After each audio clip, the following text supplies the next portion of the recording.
तुमने भी सीआईडी देखा है तो तुम्हें भी पता होगा कि ये लोग अपनी मस्त जिंदगी काट रहे होते हैं कि अचानक से इनके पास एक केस आ जाता है।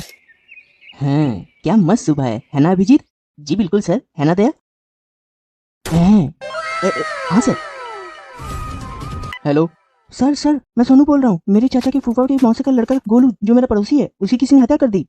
एक मिनट, वो लड़का तुम्हारा पड़ोसी है? हाँ सर। तो ऐसा बोल ना कि तेरे पड़ोसी की किसी ने हत्या कर दी। ये क्या होता है? चाचा के फूफा के मौसा के लड़का गोलू रैप क्या कर रहा है इधर?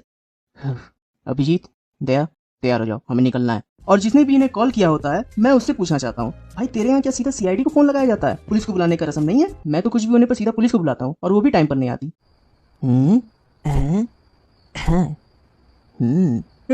चोर! रुको, अभी पुलिस को फोन लगाता हूँ। Hello police. हाँ, मेरे घर में चोर घुस आया है, आप जल्दी आइए। अरे भाई, कब तक ऐसे खड़े रहोगे? बैठ जाओ, अभी पुलिस को आने में टाइम है।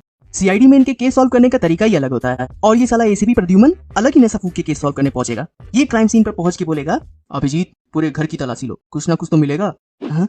ओ माय गॉड, इसमें तो छेद है। इसका मतलब इसे गोली लगी है, और गोलू की मौत गोली लगने से हुई है। वहाँ अभिजीत और दया पूरे घर को छान रहे होते हैं। दया, ये देखो बाल। अरे हाँ, मगर ये किसका बाल है?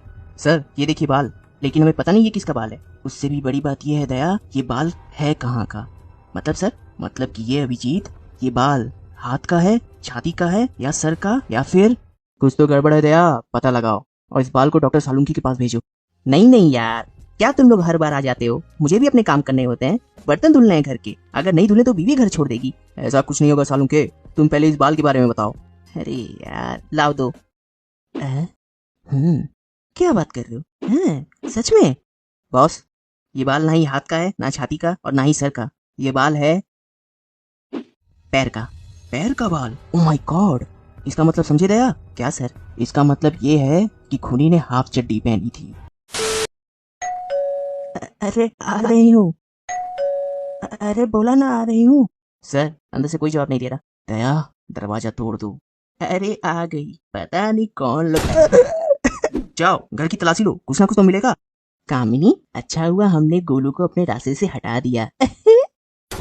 ओ माय गॉड, इसका मतलब तुम्हारे साथ कामिनी भी शामिल है। वैसे कामिनी है कौन? मेरी गर्लफ्रेंड। उसे तो हम बाद में देख लेंगे, पहले तुम ये बताओ, तुमने ही गोलू का खून किया है ना? तो क्या तुमने किया है? नहीं, मैंने तो नहीं किया है। हाँ तो फिर मैंने भी नहीं किया है, लेकिन वहाँ तुम्हारे बाल मिले थे, वो तुम्हारे भी तो हो सकते हैं। दया समझाओ यार, ये तो उल्टा मुझे ही फांस रहा है। लगता है तू यहाँ नहीं बताएगा, तुझे और तेरी गर्लफ्रेंड को जेल में डालना ही पड़ेगा, हैं? मैं बताता हूँ, मैंने ही मारा है गोलू को, और इसने भी। वो तो हमें पता है, कैसे मारा ये बताओ। मैं और गोलू अच्छे दोस्त थे, फिर एक दिन गोलू ने मुझे मेरी गर्लफ्रेंड के साथ देख लिया। हाँ, बोल तो ऐसे रहे हो जैसे कि वो तुम्हारी नहीं उसकी गर्लफ्रेंड हो। कामनी पहले गोलू की गर्लफ्रेंड थी।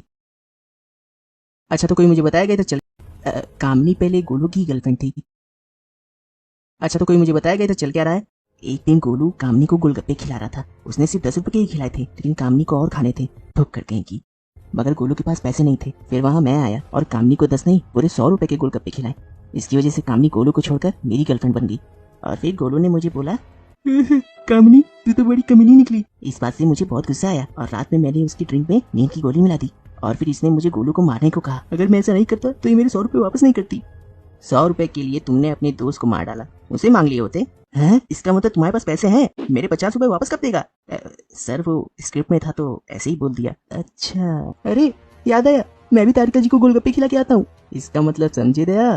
क्या सर? इसका मतलब है और तुम दोनों 100 रुपए के लिए दोस्त की हत्या कर दी। तुम्हें तो फांसी होगी, फांसी। तेरी वजह से हुआ है ये सब, मैं तुझे नहीं छोड़ूंगा, है?